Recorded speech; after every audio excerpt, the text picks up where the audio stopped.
بسم اللہ الرحمن الرحیم۔ بسم اللہ الرحمن الرحیم۔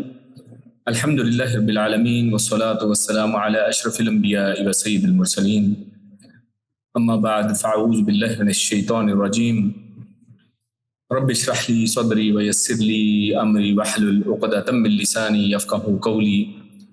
ربنا زدنا علما اللہم فقہنا فی الدین۔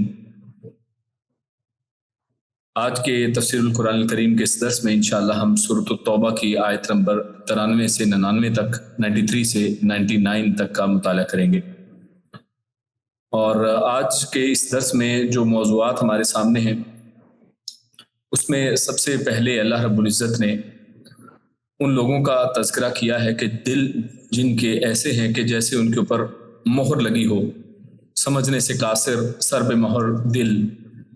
اور پھر ہمارے سامنے ایک سوال یا عقیدے سے متعلق ایک معاملہ آتا ہے کہ کیا آپ صلی اللہ علیہ وسلم سب کچھ دیکھ رہے ہیں؟ تو اس کو آج ہم سمجھیں گے۔ اور اسی طرح ناپاک منافقوں سے اللہ رب العزت نے دوری کا حکم دیا ہے اور ان کو ناپاک کہا ہے۔ پھر اسی طرح نافرمانوں سے اللہ کی ناراضگی کا ذکر آئے گا۔ پھر اللہ رب العزت نے جو اعراب ہیں جن کو صحرا نشین یا بادیہ نشین یا دیہاتی لوگ کہا جاتا ہے، اللہ رب العزت نے ان کی فطرت بتلائی ہے۔ اور پھر اسی ضمن میں ہمارے سامنے جو بدخواہی ہے، یعنی برا سمجھنا، برا لوگوں کے بارے میں خیال کرنا، بدخواہی اور اس کا انجام بیان کیا ہے۔ اور آخر میں اللہ رب العزت نے جو قرب الہی ہے وہ کیسے حاصل کیا جا سکتا ہے، ایک آیت میں ہمارے سامنے یہ واضح ہوگا۔ اور آخر میں انفاق جو ہے، اللہ کے راستے میں جو خرچ کرنا ہے، اللہ رب العزت نے اس کو رحمت الہی کا ذریعہ قرار دیا ہے، تو اس کو ہم سمجھیں گے۔ تو آج کا درس شروع کرتے ہیں۔ اللہ رب العزت ارشاد فرماتا ہے، آیت نمبر 93 اور 94 ہے، اعوذ باللہ من الشیطان الرجیم، انما السبیل علی الذین یستأذنونک وهم اغنیاء رضوا بأن يكونوا مع الخوالف وطبع الله على قلوبهم فهم لا يعلمون يعتذرون إليكم إذا رجعتم إليهم قل لا تعتذروا لن نؤمن لكم قد نبأنا الله من أخباركم وسيرى الله عملكم ورسوله ثم تردون إلى عالم الغيب والشهادة فينبئكم بما كنتم تعملون۔ انما السبیل، انما یعنی اس کے سوا نہیں، در حقیقت السبیل راستہ، اور یہاں پر راستہ سے مراد اصل میں اعتراض کا راستہ ہے، یعنی اعتراض کرنے کا جو راستہ بنے۔ تو اللہ فرماتا ہے کہ در حقیقت جو اعتراض بنتا ہے، اعتراض کا راستہ نکلتا ہے، علی الذین، علی اوپر، الذین وہ لوگ جو، تو وہ راستہ ان لوگوں پر ہے، یستأذنونک، یستأذنو یہ اذن اس میں اصل لفظ ہے، اور یستع میں وہ مانگتے ہیں، اذن یعنی وہ اجازت طلب کرتے ہیں، کا آپ سے، وہ آپ سے اجازت طلب کرتے ہیں، وہم اور وہ، یا حالانکہ وہ، اغنیا وہ بے پرواہ ہیں، وہ مالدار ہیں، وہ غنی ہیں، رضو وہ سب راضی ہو گئے، بی ان ساتھ اس کے، یا پر کہ، یکونو وہ سب ہو جائیں، مع ساتھ، الخوالف پیچھے رہنے والی عورتیں، ان کے ساتھ وہ ہو جائیں، وتبع اور تبع اصل میں آج کل تو یعنی پرنٹ کرنے کو بھی کہتے ہیں، اور اسی طرح مہر لگانے کو یہ تبع کہا جاتا ہے۔ وتبع اللہ اور مہر لگا دی اللہ نے، علی قلوبہم، علی اوپر، قلوب دل کی جمع ہے، ان کے دلوں کے اوپر، فہم پھر وہ، لا یعلمون نہیں وہ جانتے، یعتذرون وہ عذر پیش کریں گے، الیکم آپ کے سامنے، اذا جب رجعتم، رجع کا مطلب ہوتا ہے لوٹنا، پلٹنا، رجوع کرنا، جب آپ لوٹیں گے تو وہ آپ کے سامنے عذر پیش کریں گے، الیہم ان کی طرف، قل یعنی جب آپ لوٹیں گے ان کی طرف، ان کے پاس واپس جائیں گے تو وہ آپ کو عذر پیش کریں گے، قل آپ فرما دیجئے، کہہ دیجئے، لا تعتذروا، لا نہ، تعتذروا تم عذر پیش کرو، لن ہرگز نہیں، نؤمنو ہم یقین کریں گے، ہم ایمان لائیں گے، ہم یقین کریں گے، لکم تم پر، ہم ہرگز تم پر ایمان نہیں لائیں گے، یقین نہیں کریں گے، قد اور اس کی وجہ آگے ہے قد یقیناً نبأنا اللہ، نبأ یہ نبی کا جو لفظ ہوا کرتا ہے وہی لفظ یہاں پر بھی ہے، نبأ کا مطلب ہوتا ہے خبردار کرنا، بتانا، نبأنا ہمیں بتا دیا، ہمیں خبردار کر چکا، اللہ اللہ، من اخبارکم من میں سے، اخبار خبریں، کم تمہاری یعنی تمہاری خبروں میں سے، تمہارے حالات میں سے کچھ اللہ ہمیں بتا چکا، وَسَيَرَ اللَّهُ و اور سا یرا کا مطلب ہوتا ہے دیکھنا، اور سا کا یہ عنقریب یا مستقبل قریب کے معنی میں ہے، عنقریب دیکھے گا اللہ اللہ اعمالکم تمہارے عملوں کو، وَرَسُولُهُ اور اس کا رسول بھی، یعنی یہ عنقریب دیکھے گا اللہ تمہارے عملوں کو اور اس کا رسول بھی دیکھے گا، ثم پھر تردون تم سب لوٹائے جاؤ گے، رد کرنا، لوٹا دینا یا کسی چیز کو واپس بھیج دینا، یہ اس معنی میں آتا ہے، اردو میں بھی ہم استعمال کرتے ہیں، پھر تم سب لوٹائے جاؤ گے، الی طرف، عالم الغیبی غیب کے جاننے والے کی طرف، والشہادہ اور جو ظاہر جو چیز ہے اس کے جاننے والے کی طرف، یعنی اس عالم کی طرف جو غیب اور ظاہر، چھپے اور ظاہر دونوں کا جاننے والا ہے، فَيُنَبِّئُكُمْ فَاتو یُنَبِّئُ وہ خبردار کرے گا، یہ پہلے بھی نبأنا اللہ میں لفظ آیا تھا، وہی سیم لفظ ہے یہاں پر بھی، پھر وہ خبردار کرے گا، خبر دے گا، کم تم سب کو، بما ساتھ اس کے جو، تم سب تھے، تعملون عمل کرتے، یعنی پھر وہ تم سب کو اس عمل کے بارے میں خبردار کر دے گا جو تم کیا کرتے تھے۔ تو یہ دو آیتیں، آیت نمبر 93 اور 94 ہم نے یہاں پر آپ کے سامنے تلاوت اور ترجمہ پیش کیا۔ آپ جانتے ہیں کہ پچھلی دفعہ ہم نے جو درس اس کے اندر ہم نے یہ دیکھا تھا کہ کچھ لوگ جو اللہ کے نبی صلی اللہ علیہ وسلم کے طرف جو ہے اجازت مانگنے کے لیے آئے، تو اس میں اللہ رب العزت نے ان لوگوں کا بھی تذکرہ کیا۔ پچھلی دفعہ آخری آیات میں ہم نے یہ چیز پڑھی تھی کہ جن کو اللہ رب العزت نے شرعی عذر قرار دیا اور ان کے عذر کو اللہ رب العزت نے قبول فرمایا، اور اس حوالے سے ہم نے یہ بھی جانا تھا کہ یہ وہ لوگ ہیں کہ جن کے اوپر اللہ نے فرمایا تھا کہ اعتراض نہیں بنتا، کیوں؟ کیونکہ ان کے پاس ایک شرعی وجہ موجود ہے، اور ان شرعی وجوہات میں سے سب سے پہلی وجہ اللہ رب العزت نے ان کا ضعف یعنی ان کی کمزوری بیان کیا تھا، جس میں عورتیں ہیں، بچے ہیں، بزرگ ہیں، اور یہ لوگ شامل تھے۔ اسی طرح مریض جو ہیں، مرضا، اللہ نے فرمایا تھا کہ وہ لوگ جو بیمار ہیں تو وہ بھی لوگ ایسے لوگوں میں شامل ہیں کہ جن کو اللہ رب العزت جو ہے وہ ان کے اوپر جو اعتراض کا راستہ اللہ رب العزت نے بند کر دیا ہے کہ ان کے اوپر اعتراض نہیں بنتا ہے۔ اور پھر اس کے بعد اگلی آیت میں اللہ رب العزت نے یہ بھی ارشاد فرمایا تھا کہ وہ لوگ بھی اس میں اعتراض والے نہیں ہیں جن کے اوپر اعتراض نہ کیا جائے، کہ جو لوگ اللہ کے نبی صلی اللہ علیہ وسلم کے پاس اس مقصد کے لیے آئے کہ ان کے پاس کوئی مال دولت نہیں ہے، ان کے پاس جانے کا اور سفر کرنے کا انتظام موجود نہیں ہے، سواریاں موجود نہیں ہیں، اور وہ رسول اللہ صلی اللہ علیہ وسلم کی طرف حاضر ہوتے ہیں کہ ہم بھی جانا چاہتے ہیں، لیکن رسول اللہ صلی اللہ علیہ وسلم ان کو واپس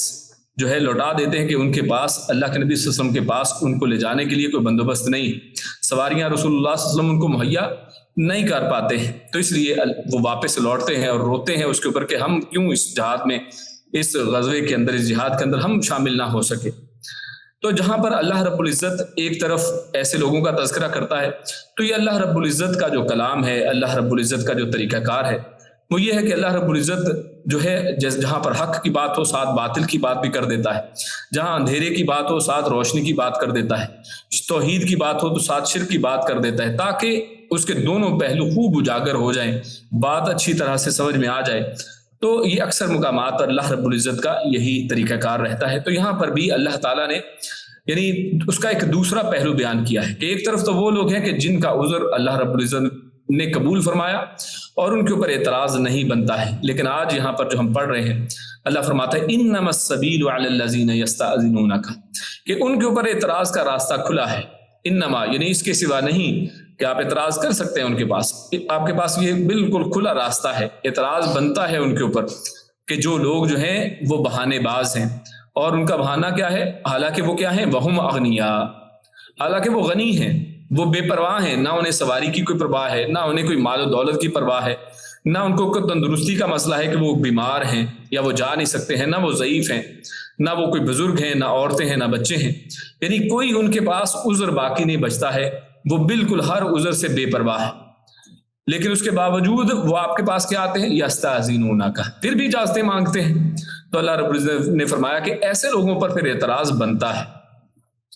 اور یہ ان کے پیچھے اس کی وجوہات بھی ہم نے دیکھی۔ جیسے پچھلی دفعہ ہم نے ان کو ایمان والے پڑھا کہ وہ لوگ جن کے اوپر اعتراض نہیں بنتا ہے وہ ایمان والے لوگ ہیں، اور آج جن کی ہم بات کر رہے ہیں یہ اصل میں کون ہیں؟ ان کے مقابل وہ لوگ جو ایمان سے خالی ہیں، جو نفاق والے لوگ ہیں، جن کے دل نفاق سے بھرے ہوئے ہیں۔ وہ اپنی بزدلی، اپنے نفاق، اپنے کفر کی وجہ سے وہ ان کا رویہ کیا ہے؟ رضوا بان یکونوا مع الخوالف۔ پہلے جو ہم نے پڑھا تھا وہ کیا تھے؟ وہ تو نہ جانے کی وجہ سے رو رہے تھے، ان کی آنکھیں جو ہیں آنسوؤں سے تر تھیں، اور ان کا یعنی دل یہ تھا کہ وہ اللہ کے نبی صلی اللہ علیہ وسلم کا ساتھ نصیب ہو ان کو، وہ بھی جائیں اور وہ بھی جہاد کے اندر حصہ لیں، لیکن معاملات ایسے نہیں ہوتے ہیں۔ جبکہ دوسری طرف یہ وہ لوگ ہیں جو عورتوں کی طرح مع الخوالف، اور پچھلی دفعہ ہم نے خوالف کی تشریح کی تھی کہ یہ وہ ہیں کہ جو پیچھے رہنے والے ہیں، اور پیچھے عموماً عورتیں رہتی ہیں، تو عورتوں کے ساتھ ہی عورتوں جیسے ہی بن کر یہ اپنے بلوں میں چھپنے والے، اپنے آپ کو بچانے والے بزدل قسم کے لوگ اور منافق لوگ ہیں کہ جو پیچھے رہنے ہی کے اوپر راضی ہیں، اور ان کو اس کے اوپر کوئی شرمندگی نہیں ہے، کوئی آر نہیں ہے، یہ اسی کے اوپر بلکہ خوش ہیں، فخر کر رہے ہیں، بلکہ اپنی چالاکی کو جو ہے وہ سمجھتے ہیں کہ جناب ہم نے اپنے جانوں کو بچا لیا ہے، جبکہ ان کو اپنی بدبختی کو کوسنا چاہیے۔ اللہ رب العزت فرماتا ہے وَطَبَعَ اللَّهُ عَلَىٰ قُلُوبِهِمْ فَهُمْ لَا يَعْلَمُونَ، یعنی ان کو تو اصل میں اپنی بدبختی کو اس لیے کوسنا چاہیے کہ اللہ کیا فرماتا ہے کہ اللہ نے مہر لگا دی ہے ان کے دلوں کے اوپر، یعنی اب وہ خود اس چیز کے اوپر جب راضی ہو گئے ہیں کہ وہ جانا ہی نہیں چاہتے، تو اب ان کے دلوں کے اوپر اللہ نے اس وجہ سے، ان کی اس حرکت کی وجہ سے، ان کی اس منافقت کی وجہ سے، یہ ان کو نتیجہ ملا ہے ان کے نفاق کا، یہ ان کی منافقت کا اصل میں صلہ ہے کہ ان کے دلوں کے اوپر اللہ نے مہر لگا دی ہے۔ فہم لا یعلمون، اور ان کو وہ جانتے ہی نہیں ہیں، وہ جانتے ہی نہیں ہے کہ یہ جہاد کا راستہ جو ہے کتنا عظیم راستہ ہے، اس کے اندر کتنا اللہ نے اجر و ثواب رکھا ہے، اور اس کے متلاشی لوگوں کو اللہ رب العزت نے کیا کیا نعمتیں دی ہیں، تو ان چیزوں سے وہ بالکل بے بہرہ ہیں، ان سے واقف نہیں ہیں۔ تو یہ معنی فہم لا یعلمون کہ وہ اس چیز کو جانتے ہی نہیں ہیں، اس جہاد کی فی سبیل اللہ جو نکلنا ہے اس کی لذت سے محروم لوگ۔ آگے اللہ رب العزت آیت نمبر 94 میں ارشاد فرماتا ہے یعتذرون الیکم اذا رجعتم الیہم۔ اب یہاں پر ایک مستقبل کی اللہ رب العزت بات کر رہے ہیں کہ وہ پیش کریں گے، یعنی اب کیونکہ یہ واقعہ، یہ آیات اس وقت نازل ہو رہی ہیں جب رسول اللہ صلی اللہ علیہ وسلم تبوک سے واپس آ رہے ہیں، ابھی راستے میں، تو اللہ رب العزت رسول اللہ صلی اللہ علیہ وسلم کا ان لوگوں کی طرف پہنچنے سے پہلے ہی، جس کے بارے میں اللہ فرمایا اذا رجعتم الیہم، یعنی جب تک کہ آپ ان کے پاس پہنچیں، اللہ رب العزت نے اس سے پہلے ہی خبردار کر دیا، اور رسول اللہ صلی اللہ علیہ وسلم کو وحی کے ذریعے سے یہ بات بتا دی، پہنچا دی کہ وہ جب آپ وہاں پر پہنچیں گے تو یہ اعتراض پیش کریں گے، یہ اپنے اپنے بہانے گھڑیں گے، یہ عذر پیش کریں گے، تو ان کے یہ جھوٹے بہانے ہیں۔ تو اللہ کے نبی صلی اللہ علیہ وسلم، اللہ رب العزت نے فرمایا کہ آپ فرما دیجئے قل لا تعتذروا، یعنی جب وہ آپ کے سامنے یہ بہانے تراشیں تو آپ ان کو بتا دیں کہ اب عذر پیش نہ کرو۔ کیوں؟ لن نؤمن لکم، کہ ہم اصل میں تمہارے عذروں پر کس طرح یقین کریں کہ جب کہ اس سے زیادہ یقینی اور حقیقی یقینی کی بات ہم تک پہنچ چکی ہے۔ قد نبأنا اللہ من اخبارکم، اور اللہ رب العزت نے مستقبل سے پہلے ہی، مستقبل کے آنے ہونے، وقوع پذیر ہونے سے پہلے ہی اس سے خبردار کر دیا ہے۔ اور غور کیجیے اس آیت میں یہ بھی پتہ چلتا ہے کہ اللہ رب العزت جس بات کی خبر دے دے قرآن و سنت میں، اگر مستقبل کے حالات میں سے کسی چیز کی پہلے سے خبر دے دی گئی ہو تو یہ ان چیزوں سے زیادہ یقینی چیز ہے کہ جو لوگ آپ کے سامنے پیش کریں، کوئی سائنس کے حوالے سے پیش کرے، کوئی اپنے جناب غلط عقائد کے روشنی میں پیش کرے، اور کوئی جو ہے قرآن و سنت کا انکار کرتے ہوئے ایسی ایسی باتیں کرے، لیکن ہمارا ایمان کس کے اوپر ہے؟ کیونکہ ہمیں نبأنا اللہ من اخبارکم، اللہ رب العزت نے قیامت تک کے لیے ہونے والے جو واقعات اللہ نے بتا دی ہیں تو ان کے اوپر یقین زیادہ ہوگا۔ تو اسی انداز میں یہاں پر بات ہے، اللہ رب العزت فرماتے ہیں کہ ان کو پھر آپ یہ جواب دیں کہ ہمیں تمہاری باتوں کا کوئی یقین نہیں ہے، ہمیں تمہارا کوئی اعتبار نہیں ہے، کیونکہ اللہ نے تو ہمیں پہلے ہی بتا دیا ہے۔ اور کیا بتایا؟ من اخبارکم، تمہاری خبروں میں سے کچھ خبریں۔ تو یہاں سے یہ بھی پتہ چلتا ہے کہ رسول اللہ صلی اللہ علیہ وسلم کو ہر چیز کا علم نہیں، صرف اتنا ہی علم ہے جتنی اخبار، جتنی خبریں، جو حالات اللہ رب العزت بتا دے، ان میں سے کچھ حالات جن کو اللہ بتا دے صرف انہی کا خبر۔ ورنہ یہ نہ کہا جاتا کہ کچھ خبریں، اللہ رب العزت فرماتا کہ آپ کو سب کچھ ہی بتا دیا گیا ہے، اللہ کے نبی کو قیامت تک کی ہر چیز پتا ہے، وہ تو عالم الغیب ہے۔ جیسے کہ بعض ہمارے مسلمانوں کے اندر بدعقیدہ اور شرک پسند لوگوں کا یہ نظریات ہیں کہ وہ اللہ کے نبی صلی اللہ علیہ وسلم کو عالم الغیب سمجھتے ہیں، تو ایسی آیات کا کیا ترجمہ کریں گے جہاں پر اللہ رب العزت واضح طور پر یہ فرماتا ہے کہ اللہ نے تمہیں کچھ حالات سے آگاہ کر دیا ہے۔ اور آگے فرمایا اللہ نے وَسَيَرُ اللَّهُ عَمَلَكُمْ وَرَسُولُهُ، اور انقریب وہ دیکھے گا اللہ تمہارے عملوں کو اور وہ رسول بھی۔ اب اصل میں تو یہ آیت جو ہے اس کا مفہوم معنی یہاں پر کیا ہے کہ آئندہ تمہارا رویہ اصل میں دیکھا جائے گا، یعنی تم جو ہمارے سامنے اعتراض پیش کر رہے ہو تو پتہ چل جائے گا جب تم آگے کیسے یعنی اس کے اوپر پورا اترتے ہو یا نہیں اترتے، اپنی وہی نفاق کی منافقت کی روش کے اوپر تم باقی رہتے ہو یا باز آ جاتے ہو، تو یہ تو پتہ چل جائے گا۔ یعنی یہ دیکھا جانے سے مراد رسول اللہ صلی اللہ علیہ وسلم کے حوالے سے تو خصوصاً یہی مراد ہے، اور اللہ رب العزت تو یقیناً ہر چیز کا جاننے والا ہے، جس کا آگے بھی اللہ رب العزت نے خود ذکر کیا ہے ثم تردون الی عالم الغیب والشہادہ، کہ چھپی اور ظاہر ہر چیز کے جاننے والے کی طرف تو تم نے پھر پہنچنا ہی ہے، اور اس کو تو سب کچھ پتا ہی ہے، اس سے کیا چھپا سکتے ہو تم، اور یہ تمہارے عذر اللہ کے سامنے تو بالکل واضح ہے کہ یہ جھوٹ ہے اور تمہاری افتراء اندازی۔ اور یہاں پر یہ جو ایک جملہ ہے وَسَيَرُ اللَّهُ عَمَلَكُمْ وَرَسُولُهُ، اب یہاں پر یہ جملہ اس میں دیکھیے فرمایا اللہ نے یہ کہ انقریب دیکھے گا اللہ عملکم تمہارے عملوں کو، وَرَسُولُهُ اور اس کا رسول۔ یہ جملہ اس طرح بھی ہو سکتا تھا کہ اللہ فرماتا کہ اللہ دیکھے گا وَسَيَرُ اللَّهُ وَرَسُولُهُ عَمَلَكُمْ، کہ اللہ اور اس کا رسول تمہارے عملوں کو دیکھے گا، لیکن اللہ رب العزت نے یہاں پر وَسَيَرُ اللَّهُ عَمَلَكُمْ پہلے ذکر کیا ہے کہ انقریب اللہ دیکھے گا تمہارے عملوں کو، اور بعد میں اضافی طور پر اللہ رب العزت نے وَرَسُولُهُ کو بھی ذکر فرمایا ہے، یعنی یہ بعد میں اس کا ذکر فرما دیا ہے، یعنی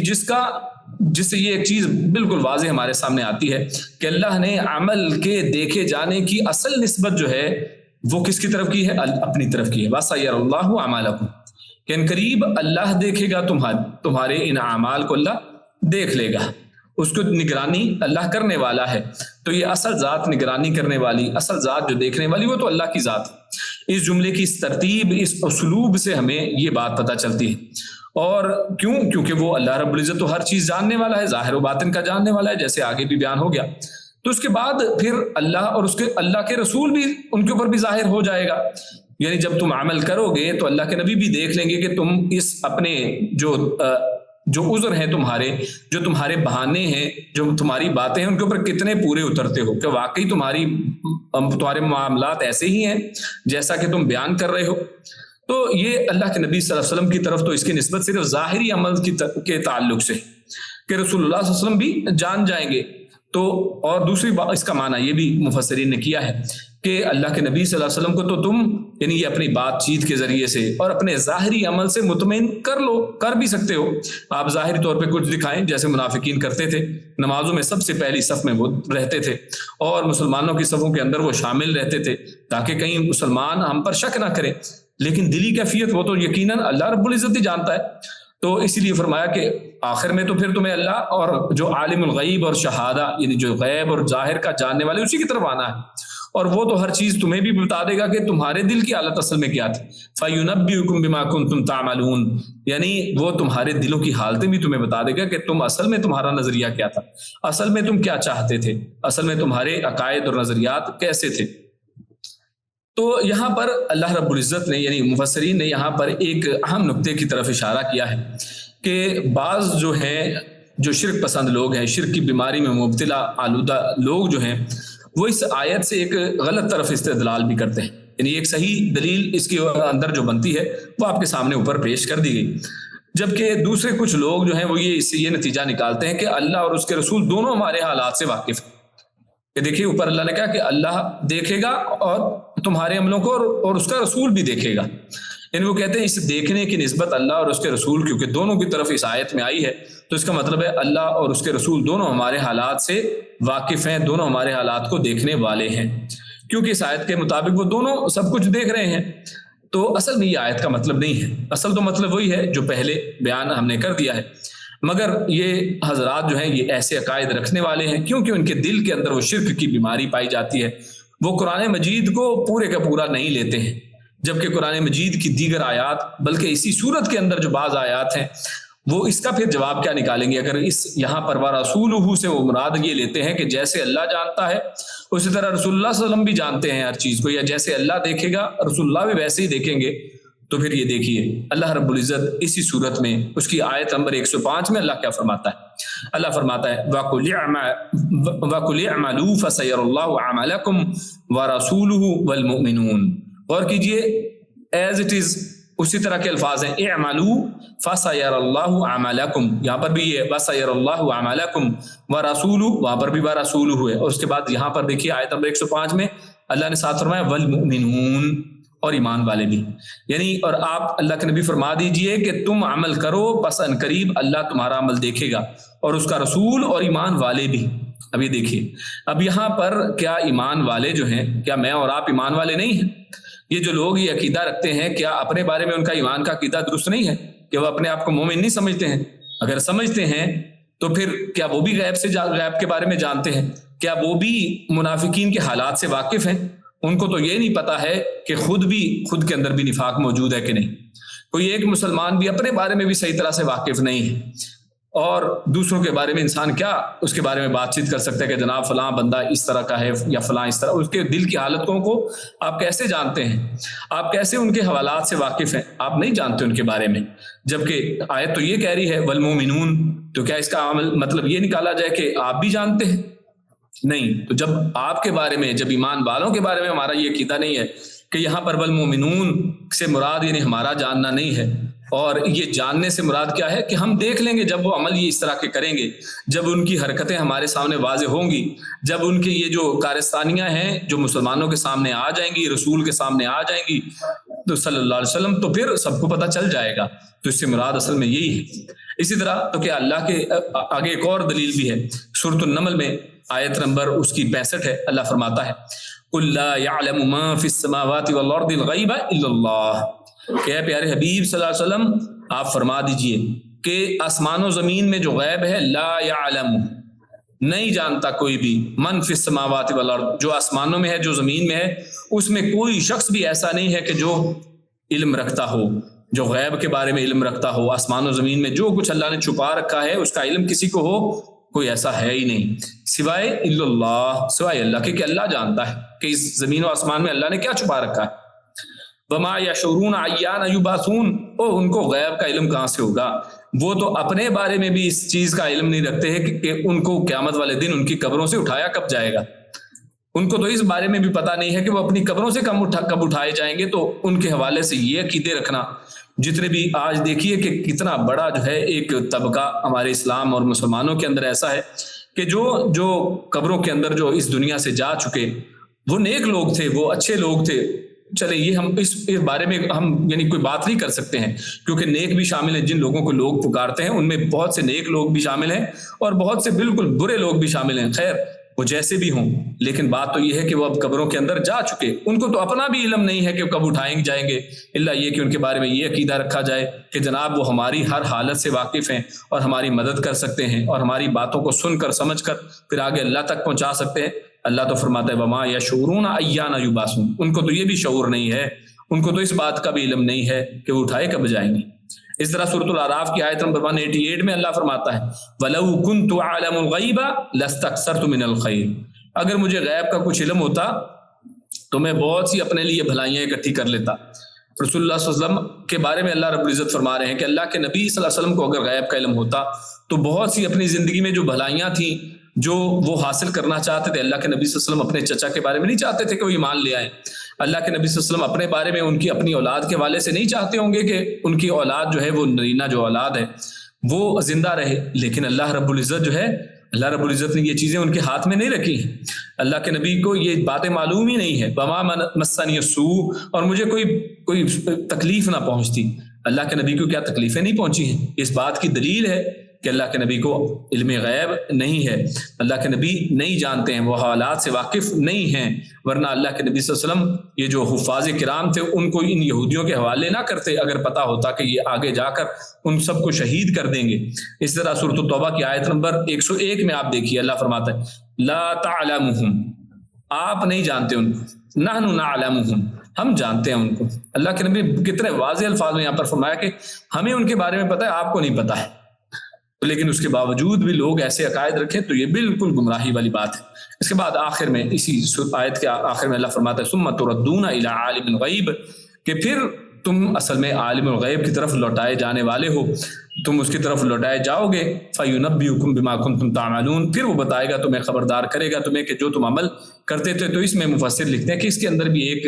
اللہ رب العزت نے ایک سمجھانے کا طریقہ رکھا ہے، یہ بھی یعنی منافقوں کو یہاں پر بھی ایک طرف یعنی ہدایت کی طرف بلایا جا رہا ہے، یہاں پر بھی ان کو دعوت و تبلیغ دی جا رہی ہے کہ اخلاص کی طرف لوٹ آؤ، کیونکہ آخرکار تمہیں ایک ایسے ہستی کے سامنے حاضر ہونا ہے جو عالم الغیب و شہادہ ہے،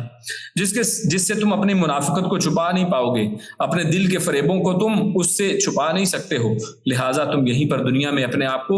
درست کر لو اور درستگی کا راستہ اختیار کر لو۔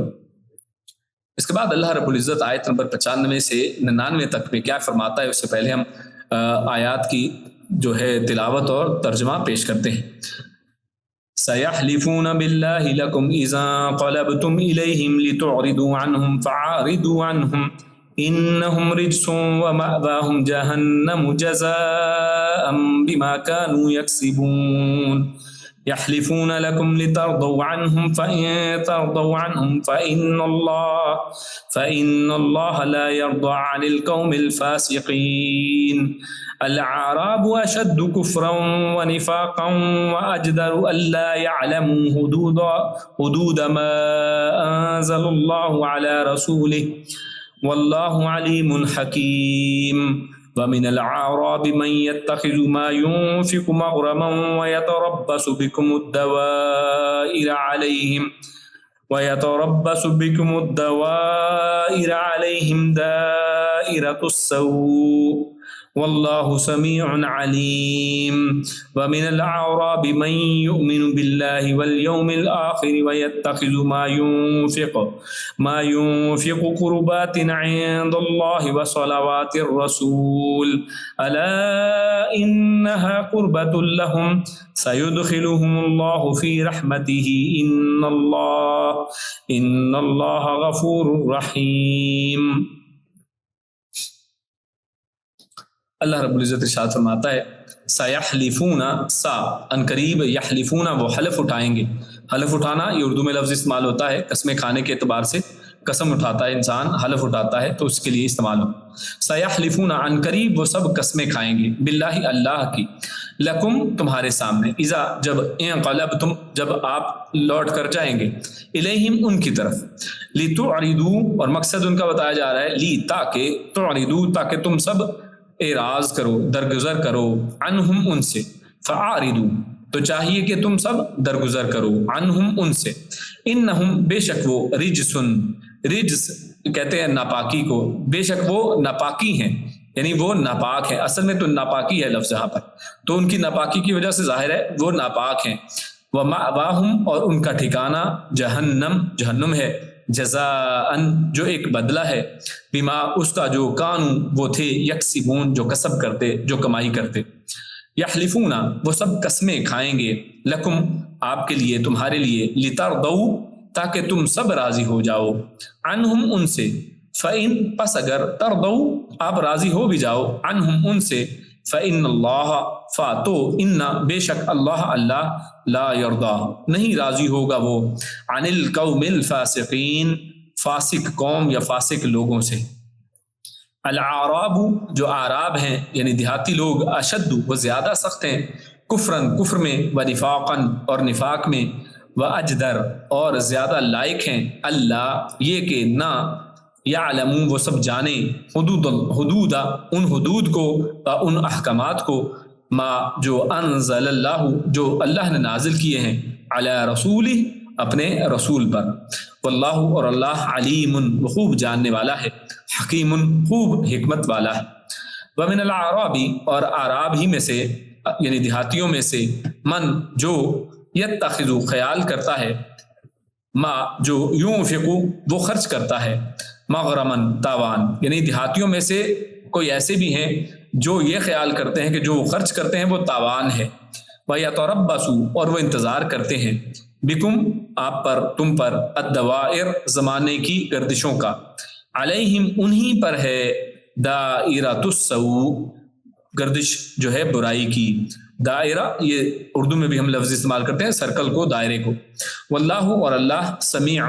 خوب سننے والا ہے علیم خوب جاننے والا ہے ومن الاعراب اور اعراب بھی میں سے من جو یؤمن ایمان لاتا ہے باللہ اللہ پر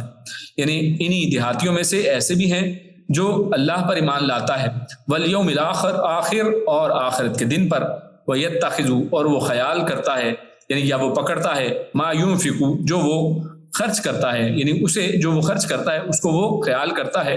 قربات یعنی قرابت دار اردو میں ہم لفظ استعمال کرتے ہیں قرب یہ بھی اردو میں لفظ استعمال کیا جاتا ہے تو یہی قرب ہے یہاں پر وہ یہ قرب کی جمع قربات ہے یعنی وہ اللہ کی قربتوں کا ذریعہ اس کو سمجھتا ہے یہ جو خرچ کرنا ہے اس کو اللہ کے قریب ہونے کا ذریعہ سمجھتا ہے عند اللہ کے ہاں وصلوات الرسول اور صلوات رسول کی صلوات سے مراد دعائیں بھی ہیں اور وہ اللہ کے نبی کی رسول اللہ صلی اللہ علیہ وسلم کی دعاؤں کا ذریعہ بھی اس خرچ کرنے کو سمجھتا ہے الا خبردار یا جان لو انہا بے شک یہ جو ہے یعنی ان کا یہ جو خرچ کرنا ہے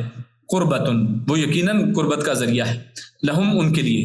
یعنی اللہ نے اس کو خبر کے طور پر بتا دیا ہے کہ یقین جان لو کہ یقیناً یہ ان کے لیے قربت کا ذریعہ ہوگا ذریعہ ہے سیدخلہم اللہ ان قریب یدخلہم وہ داخل کرے گا ان سب کو اللہ یعنی اللہ ان سب کو داخل کرے گا فی رحمتہ فی میں رحمت ہی اس کی یعنی وہ اپنی رحمت میں ان کو داخل کرے گا ان اللہ بے شک اللہ غفور وہ بہت بخشنے والا ہے رحیم وہ بہت رحم کرنے والا ہے. تو ان آیات میں سب سے پہلے آیت نمبر 95 ہے. اللہ رب العزت آیت نمبر 95 ارشاد فرماتا ہے سیحلفون باللہ لکم اذا انقلبتم الیہم لتعرضوا عنہم. اللہ رب العزت نے پھر دوبارہ مستقبل ہی کی بات کی طرف ایک توجہ دلائی ہے کہ عنقریب جب آپ واپس پہنچیں گے جب آپ ان کی طرف لوٹ کر جائیں گے تو وہ قسمیں کھائیں گے اور ان کی یہ قسمیں کھانا جو ہے وہ یقیناً وہ جھوٹی قسمیں ہیں. وہ قسمیں کھائیں گے اور وہ قسمیں کس لیے ہوں گی اللہ رب العزت نے ان کی وجہ یہاں پر بیان کی ہے لِتُعْرِضُوا عَنْهُمْ اس لیے وہ قسمیں اصل میں کھائیں گے تاکہ آپ ان سے درگزر کریں آپ ان سے اعراض کریں. اعراض کہتے ہیں یعنی منہ موڑنے کو یعنی آپ ان کی طرف توجہ نہ کریں کہ انہوں نے کیا کیا ہے یعنی ان کی پوچھ گچھ نہ کریں آپ ان سے معافی والا درگزر والا معاملہ کریں. تو اس مقصد کے لیے یعنی اپنا یقین دلانے کی خاطر وہ کیا کریں گے وہ حلف اٹھائیں گے وہ قسمیں کھائیں گے. پھر اللہ فرماتا ہے فَعَارِضُوا عَنْهُمْ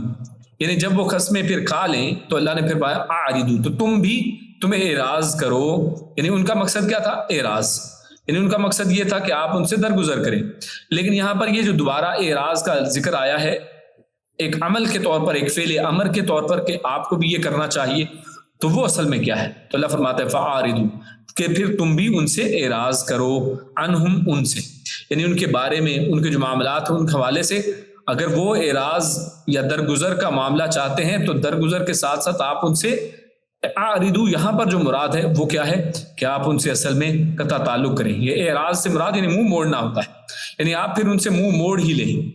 یعنی آپ کو پھر ان کے یعنی اس کے بعد پھر ان کے اوپر کوئی اعتبار نہیں رہنا چاہیے.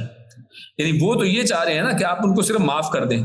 لیکن اللہ کے نبی صلی اللہ علیہ وسلم کو اللہ فرما رہے ہیں کہ آپ ان سے اعراض کریں یقیناً کیونکہ وہ اعراض ہی چاہتے ہیں. لیکن یہاں پر جو مراد اعراض سے ہے وہ یہ نہیں ہے کہ جو وہ چاہتے ہیں یہاں پر مراد اصل میں یہ ہے کہ ان سے اصل میں آپ منہ ہی موڑ لیں ان سے آپ قطع تعلقی ہی کر لیں. اور اس کی وجہ یہ قطع تعلقی کا معنی کیوں یہاں سے نکلتا ہے یہ بڑی اہم بات ہے. غور کیجیے اوپر جو بات آئی تھی وہ ہے الیہم لتعرضوا یعنی آپ لوٹیں ان کی طرف تاکہ وہ درگزر کریں تاکہ آپ اعراض کریں ان سے عنہم اور یہاں پہ ہے کہ آپ اعراض کریں ان سے انہم رجس کیونکہ وہ ناپاک ہیں. اور ناپاکی سے جب اعراض کیا جاتا ہے تو یہ نہیں کہ اس کو معاف کیا جائے. آپ کے کپڑوں کے اوپر اگر ناپاکی لگی ہو تو آپ اس کو کیا معاف کر دیں گے چھوڑ دیں گے اور اس کے ساتھ ہی نماز پڑھنے چلے جائیں گے؟ نہیں، ایسا نہیں ہوگا. آپ اس کو چھوڑیں گے نہیں، بلکہ کیا کریں گے؟ اس سے قطع تعلق ہی کریں گے، اس کو اپنے سے دور کریں گے. یعنی وہ یقیناً مسلمانوں کے معاشرے میں تو رہیں گے، لیکن آپ کی کوشش یہ ہوگی کہ ان کے اوپر اعتبار نہ کریں، آپ ان سے تھوڑا پرہیز ہی کریں. تو یہ ہے، تو یہاں پر اصل میں مراد جو ہے وہ پرہیز کی بات ہو رہی ہے. یعنی جو اللہ نے حکم دیا فَأَعْرِضُوا عَنْهُمْ، تو یہ فعل امر والا معاملہ ہے، اور اللہ حکم یہ دے رہا ہے کہ تم ان سے پھر تھوڑا اعراض ہی کرو، تھوڑا دوری ہی اختیار کرو، ان سے قطع تعلق ہی رکھو. إِنَّهُمْ رِجْسٌ، اور اس کی وجہ پھر اللہ نے بتا دی کہ قطع تعلق اس وجہ سے کیونکہ یہ ہے ناپاک. اور ناپاک نہیں بلکہ رجس جو ہے نا، اس سے مراد ہوتا ہے ناپاکی، یعنی وہ ہیں ہی گندگی، یعنی سراپائے گندگی ہیں، سراپائے ناپاکی ہیں. یعنی ایک تو طرح کہ وہ کوئی گندگی ہو، یہ بلکہ خود گند ہے. اور اس کی وجہ کیا ہے؟ یعنی ان کے عقائد، ان کے اعمال آپ دیکھ لیں اس اعتبار سے، اور ان کے عقائد بھی گندے ہیں، ان کے عمل بھی گندے ہیں، ان کی جو بدخواہیاں کرنا مسلمانوں کے لیے وہ بھی اس گندگی کی وجہ سے. اور گندگی سے انسان کوئی تعلق رکھ سکتا ہے؟ نہیں، گندگی سے تعلق کا نتیجہ وہ گندگی ہی ہوتا ہے، آلودگی ہوتی ہے. آپ کسی گندی جگہ پر بیٹھیں گے، گند یقیناً آپ کے اوپر آ کے لگے گا. اس لیے ان سے بچ جاؤ، ان سے پرہیز اختیار کرو. انہم رجسم ومأواہم جہنم. پھر اس کے بعد اللہ رب العزت نے ان کا ٹھکانہ بھی بتایا ہے، ان کا انجام بھی بتایا ہے کہ پھر ان کا انجام کیا ہے.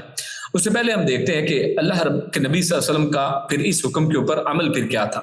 جب اللہ رب العزت نے فرمایا کہ وہ یہ چاہتے ہیں کہ آپ ان سے درگزر کریں، اور اللہ فرماتا ہے کہ آپ ان سے پھر قطع تعلق رہیں، ان سے درگزر ہی معاملہ کریں، بچاؤ والا معاملہ ہی کریں. تو اللہ کے نبی صلی اللہ علیہ وسلم نے اللہ کے حکم کے مطابق رسول اللہ نے ان سے چشم پوشی اور درگزر ہی سے کام لیا. اور ایک حدیث ہمارے سامنے آتی ہے، صحیح بخاری کی حدیث ہے، کعب بن مالک رضی اللہ تعالیٰ عنہ وہ بیان فرماتے ہیں کہ رسول اللہ صلی اللہ علیہ وسلم سفر سے واپس آتے تو مسجد سے ابتدا کرتے، چنانچہ آپ لوگوں کے لیے بیٹھ گئے تو پیچھے رہ جانے والے آئے. یعنی یہی تبوک سے جب واپسی ہوتی ہے تو کعب بن مالک فرماتے ہیں کہ جب رسول اللہ صلی اللہ علیہ وسلم مسجد میں آ گئے تو وہاں پر بیٹھ گئے تو پھر وہ لوگ آنا شروع ہو گئے کہ جن کے عذر تھے. تو فرماتے ہیں کہ آپ لوگوں کے لیے بیٹھ گئے تو پیچھے رہ جانے والے آئے اور عذر پیش کرنے لگے، اور آپ صلی اللہ علیہ وسلم کے سامنے قسمیں کھانے لگے، یہی جو جیسے اوپر ذکر ہوا. تو کعب بن مالک فرماتے ہیں کہ یہ 80 سے کچھ زیادہ لوگ تھے جنہوں نے یہ قسمیں کھا کر یہ جھوٹی قسمیں کھائیں. تو رسول اللہ صلی اللہ علیہ وسلم نے ان کے ظاہر کو قبول فرما لیا، ان کے ظاہر کو قبول فرما لیا. یعنی یہ تھا وہ کہ فَأَعْرِضُوا عَنْهُمْ، کہ ٹھیک ہے آپ ان سے درگزر کریں. اور اللہ کے نبی نے ان سے بیعت لی، ان کے لیے استغفار کیا اور ان کے پوشیدہ معاملات اللہ کے سپرد کر دیے. اور اس کے بعد اللہ فرماتا ہے آخر میں وَمَأْوَاهُمْ جَهَنَّمْ، ان کے یہ جو ناپاکی ہے، ان کی یہ جو منافقت ہے، اور ان کا یہ جو جھوٹ بولنا ہے، جھوٹی قسمیں کھانا ہے، ان سب کا نتیجہ اصل میں کیا ہے کہ ان کا جو ٹھکانہ ہے وہ جہنم ہے، یہ ان کا انجام ہے. اور یہ کیوں؟ جزاءً، یہ اس کا ایک بدلہ ہے، بما کانوا یکسبون، یہ جو انہوں نے عمل کیے ہیں. کیا کیا عمل کیے ہیں؟ جھوٹی قسمیں انہوں نے کھائی ہیں، جھوٹے عذر پیش کیے ہیں، اور رسول اللہ صلی اللہ علیہ وسلم سے معافی کی درخواست کی ہے کہ جناب ہم پہ تو آپ نظر کرم ہی کریں، درگزر کریں، معاف کریں، جبکہ خود اندر مسلمانوں کے خلاف جو ہے وہ اسکیمیں بناتے رہتے تھے. اور اللہ نے ان کو ناپاک کہا ہے، اور اس کی وجہ سے ان کا ٹھکانہ جو ہے جہنم قرار دیا ہے.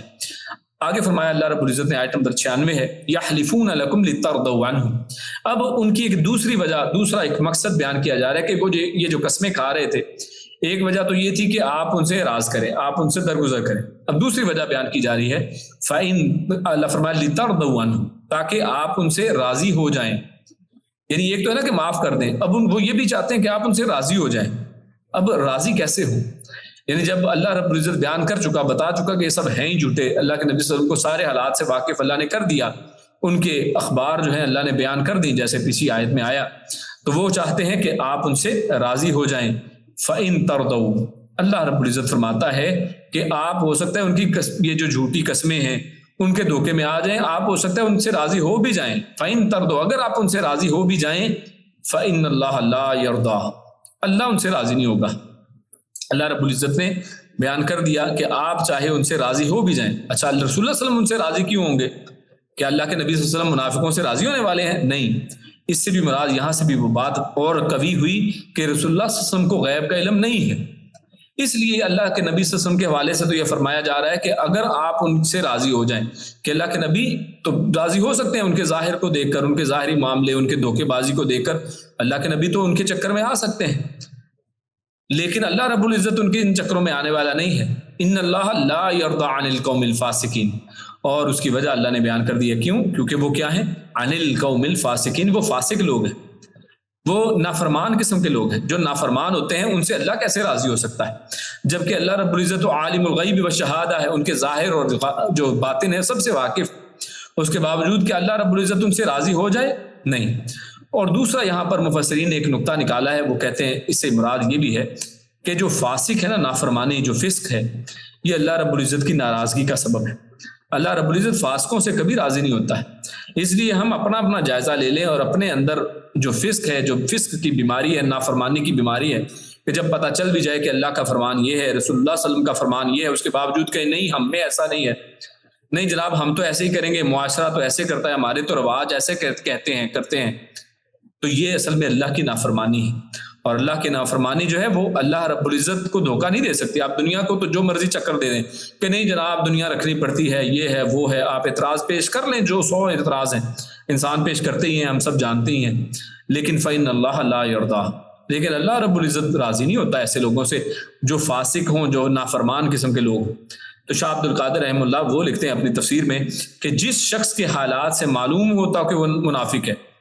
یعنی جس کے تو حالات سے پتہ چل جائے نا کہ یہ فاسق ہے، یہ منافق شخص ہے، تو اس کی طرف سے تغافل تو جائز ہے. یعنی یہ تو آپ کر سکتے ہیں، وہی جو بات اللہ نے حکم دیا کہ آپ اعراض کریں، آپ تھوڑا درگزر والا معاملہ کر لیں، یہ تو جائز ہے. مگر اس سے دوستی اور محبت روا نہیں ہے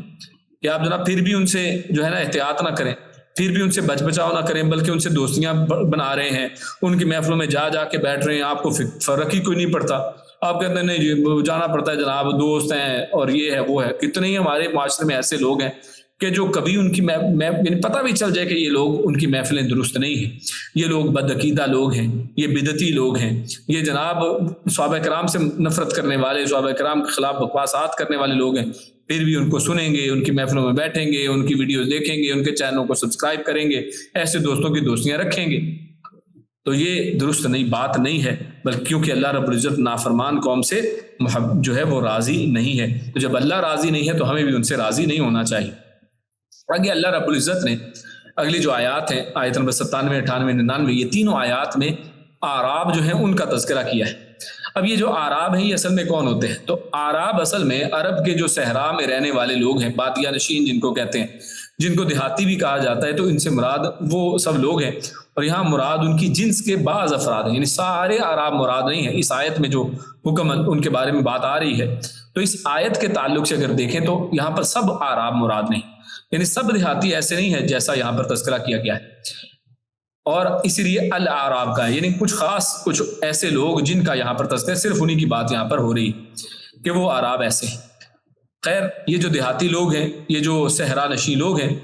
یہ اصل میں وہ لوگ مراد ہیں جو مدینہ منورہ سے دور دیہاتی اور صحرائی علاقوں میں رہتے تھے. مدینہ وہ آپ جانتے ہیں، اس کے نام ہی سے ظاہر ہے کہ یہ ایک شہر ہے. اللہ کے نبی نے اس کو ایک شہر قرار دیا. اس سے پہلے یثرب کے نام سے تھا، اور پھر اس کو مدینہ النبی یا اسی طرح مدینہ منورہ بھی کہا جانے لگا. آج تک مدینہ منورہ کے نام سے یا مدینہ النبی کے نام سے جانا جاتا ہے. تو یہ اصل میں ایک شہر ہے، یہ شہر تھا، اور اس کے ارد گرد چھوٹی چھوٹی قبائلی بستیاں وہ آباد تھیں، جن کو دیہات کہہ سکتے ہیں، اور ان کو آپ چھوٹے چھوٹے گاؤں کہہ سکتے ہیں. اور یہ صحرائی علاقوں میں لوگ، یعنی چند گھر ایک جگہ پر، چند گھر دور کسی دوسری جگہ پر موجود ہے، تو ایسے لوگ رہتے تھے. تو ان میں اکثر جو لوگ ہیں وہ اسلام کی دعوت کو سمجھ کر سچے دل سے مسلمان نہیں ہوئے تھے. اسلام کا جب پیغام پہنچا ہے، جب مسلمانوں کو غلبہ حاصل ہوا ہے فتح مکہ کے وقت، تو اس مسلمانوں کی جو بڑھتی ہوئی طاقت تھی اس سے مروب ہو کر بعض مسلمان ہو گئے، یا سرسری طور پر ان کو جتنا علم ہوا بس اتنے مسلمان ہو گئے. وہ ڈیٹیل میں ان کے دلوں کے اندر جیسے ایمان گھر کرتا ہے نا، وہ نہیں تھا. اللہ نے دوسری جگہ پر یہ فرمایا بھی ہے کہ وہ مسلمان تو ہیں، اسلام کا کلمہ تو انہوں نے پڑھ لیا ہے، لیکن ایمان ابھی ان کے دلوں کے اندر داخل نہیں ہوا ہے. ابھی وہ صرف نام کے مسلمان ہیں، ابھی صرف بیسکس کے اوپر ہیں وہ. تو ہاں یہ ہے کہ ان کو اسلام کا سرٹیفکیٹ مل گیا ہے، ایمان ان کے اندر ابھی نہیں ہے. دوسری جگہ پہ جیسے اللہ نے ارشاد فرمایا. تو یہ ایسے لوگ تھے جن کے بارے میں اللہ نے فرمایا اشد کفرن، کہ ان اعرابی یا ان دیہاتی لوگوں میں بعض جو ہیں وہ ایسے ہیں کہ جو اپنے کفر میں بڑے ہی شدید ہیں، ونفاقن، اور اگر نفاق بھی ہے تو اس میں بھی بڑے ہی شدید ہیں. یعنی ایک کافر یا منافق وہ ہے جو کسی شہر کے اندر رہتا ہو، اور دوسرا کافر یا منافق وہ ہے کہ جو کسی گاؤں میں رہتا ہو، دیہات میں دور علاقوں میں رہتا ہو، تو یہاں پر اصل میں اس کے فرق کو واضح کیا گیا ہے کہ جو دیہات کا دور دراز صحراؤں کے اندر رہنے والا منافق یا کافر ہے وہ عام شہروں میں رہنے والے کافر یا منافق کی طرح نہیں ہے، بلکہ یہ زیادہ شدید ہے اپنے کفر اور نفاق کے اندر. اس لیے فرمایا وَأَجْدَرُ، یعنی وہ زیادہ لائق ہیں اللہ یعلم حدود، کہ وہ حدود کو نہ جانے، یعنی یہ ان کے اوپر زیادہ ٹھیک فٹ بیٹھتا ہے. یعنی یہاں پر اس آیت سے مراد کیا ہے؟ یہ دیکھیے آیت کا اصل معنی تو یہ ہے کہ زیادہ لائق ہیں کہ وہ سب نہ جانے اللہ کی حدود کو. تو اللہ کی حدود کو نہ جاننے کے لائق کون ہے؟ یعنی مطلب یہ ہے یہاں سے اس سے مراد کہ اصل میں وہ دور رہتے ہیں، دور دراز علاقوں میں رہتے ہیں، مدینہ سے بھی دور تھے وہ، اور مسلمانوں سے بھی ان کا کم ہی میل جول ہوتا تھا، کبھی کبھار جب آتے تھے تبھی ملتے تھے. اس طرح کبھی چکر لگا، رسول اللہ صلی اللہ علیہ وسلم کی زیارت نصیب ہو گئی تو اللہ کے نبی صلی اللہ علیہ وسلم کی صحبت سے فیض یاب ہونے کا بعض اوقات بہت کم موقع ملتا تھا. اس لیے یہ جو گوار اور یہ جو دیہاتی اور یہ جو صحرائی لوگ تھے یہ بڑے اجڑ قسم کے اجدر، یعنی وہ زیادہ جو ہیں اس چیز کے لائق تھے. اللہ نے فرمایا کہ ان کو انہیں حدود کا پتہ ہی نہ ہو. کیوں؟ کیونکہ یہ دور رہتے ہیں، کبھی کبھار ملاقات ہوتی ہے. تو یہاں سے ایک بات بڑی اہم پتہ چلی کہ ہمیں چاہیے کہ نیک لوگوں کی محفلوں میں شامل ہوں، کیونکہ جب جو لوگ نیک لوگوں کی محفلوں میں کبھی کبھار شامل ہوتے ہیں، ان سے دور دور رہتے ہیں، صرف دنیا داروں کے اندر رہتے ہیں، ان کی حالت ایسی ہی ہوتی ہے اجڑ قسم کی. ان کو پھر دلیل دے نا قرآن و سنت کی بات وہ نہیں مانتے، جلدی ان کی سمجھ میں بات نہیں آتی ہے. کیوں؟ کیونکہ ان کو صحبت کم نصیب ہوئی ہوتی ہے علم والوں کی. وہ اہل علم کی محفلوں میں کم بیٹھتے ہیں، ان کو علم پتہ ہوتا نہیں ہے. اس لیے جس کسی اپنی رسم و رواج میں گھسے ہوئے ہیں وہ اس میں اسی کے اندر اٹکے رہتے ہیں، اس سے ہلتے جلتے نہیں. ان کو آپ جو مرضی پیش کر دیں کہ جناب اللہ اور اس کا نبی یہ کہتا ہے، وہ کہیں گے نہیں جناب ساڈے جتے انجی ہوتا ہے، ہم اپنے رواج کو کیسے چھوڑیں. تو ان کے دلوں کی یہ جو سختی ہے نا، اس کی اللہ نے یہاں پر ایک وجہ بیان کی کہ الاعراب جو ہیں وہ اس اعتبار سے زیادہ سخت ہوتے ہیں. اور اس کی وجہ کیا ہے کہ وہ علم سے دور ہیں اور یہ اس کے لائق بھی ہیں. ان کا یعنی دور رہنا اصل میں اس وجہ سے وہ اس چیز کے لائق بھی ہیں کہ ان کو علم نہ ہو. یہ اس چیز کی گارنٹی ہے کہ ان کو علم کم ہوگا، ان کو کم چیزوں کا پتہ ہوگا. اس لیے ان میں جو بھی منافق ہوتے تھے نا، یعنی جو دور در علاقوں میں، تو وہ نفاق میں بھی زیادہ سخت تھے. کفر میں ہوتے تھے تو کفر میں بھی زیادہ سخت تھے، کیونکہ اگر آپ شہروں میں رہیں گے تو کچھ نہ کچھ تو بات آپ تک پہنچے گی نا، کچھ نہ کچھ تو ہے، آپ اس سے متاثر ضرور ہوں گے، تو اس کا تاثر رہتا ہے. اور مفسر یہ بھی لکھتے ہیں کہ آپ اگر قرآن و سنت میں غور کریں تو اللہ تعالیٰ نے رسولوں کو جب بھیجا ہے تو وہ ان گاؤں کی طرف نہیں بھیجا ہے، وہ بستیوں کی طرف بھیجا ہے. اہل القرى. اللہ قرآن میں فرماتا ہے وَمَا أَرْسَلْنَا مِن قَبْلِكَ إِلَّا رِجَالًا نُوحِي إِلَيْهِم مِّنْ أَهْلِ الْقُرَىٰ. اللہ فرماتے ہیں کہ ہم نے آپ سے پہلے کوئی بھی جو نبی ایسا نہیں بھیجا ہے کہ جو مرد ہو، یعنی مرد ہی بھیجے ہیں، مرد کے علاوہ کبھی کوئی نبی ایسا نہیں بھیجا جو مرد نہ ہو. لیکن اس کی طرف ہم نے کیا کی ہے؟ نوحی الیہم، اس کی طرف ہم نے وحی کی ہے صرف مردوں ہی میں، یعنی کوئی عورت مرد جو ہے نبی نہیں بنی ہے. اور دوسرا کیا کہ من اہل القرى، وہ جو نبی ہوتے تھے، جو رسول ہوتے تھے، وہ اہل القرى، وہ بستیوں والوں میں، یعنی وہ شہروں کے اور بستیوں کے رہنے والے تھے. وہ یہ گاؤں اور یعنی اعراب نہیں تھے، یہ بادیہ نشینوں میں نہیں ہوتے تھے کہ جن کا چند دو چار لوگ اس کے قریب گھر رہتے، نہیں، بلکہ بڑی بڑی جو بستیاں تھیں وہاں پر اللہ رب العزت ان کو بھیجا کرتا تھا. اور خود رسول اللہ صلی اللہ علیہ وسلم کا تو یہ حال ہے کہ اللہ رب العزت نے پیارے حبیب صلی اللہ علیہ وسلم کو ان بستیوں کی ماں کی طرف بھیجا ہے. اللہ رب العزت نے اس مکہ کو ام القرى کہا، یعنی بستیوں کی ماں ہے، یہ بستیوں کا مرکز ہے کہ پوری دنیا کی جتنی بستیاں تھیں وہاں سے لوگ کھینچے چلے آتے تھے اس مکہ کی طرف. یعنی سب بستیوں کا رخ جو ہے اسی ام کی طرف ہوتا تھا، اس ماں کی طرف. جیسے بچے آتے چلے جاتے ہیں نا، تو اسی طرح ام القرى کا یہی حال تھا کہ لوگ مکہ میں آتے تھے. یعنی وہ شہر تھا جہاں پر جگہ جگہ سے، چھوٹے چھوٹے گاؤں سے، بستیوں سے، علاقوں سے، مختلف ملکوں سے لوگ یہاں پر آتے تھے، تاکہ وہ شہری معاشرے کی جو شائستگی ہے اور نرم دلی ہے اس کے حامل. یعنی یہاں کے لوگ جو ہے اعراب کی نسبت وہ نرم دل ہوتے ہیں، زیادہ بہتر شائستہ ہوتے ہیں، کیونکہ یہ دنیا داری تھوڑی جانتے ہیں، تو اس وجہ سے ان کے دل میں تھوڑی نرمی ہوتی ہے ان کی نسبت سے. تو لوگوں کے ساتھ جو ہے میل جول کی کمی کی وجہ سے طبیعت میں سختی پیدا ہونا، یہ وہ کہتے ہیں کہ فطری بات ہے، یہ نیچرل ہے کہ انسان جب کم ملتا جلتا ہے نا تو وہ شخص فطری طور پر وہ اتنا نرم مزاج نہیں ہوتا ہے، اس کا رویہ بڑا سخت سا ہوگا، بڑا اور طرح کا ہوگا.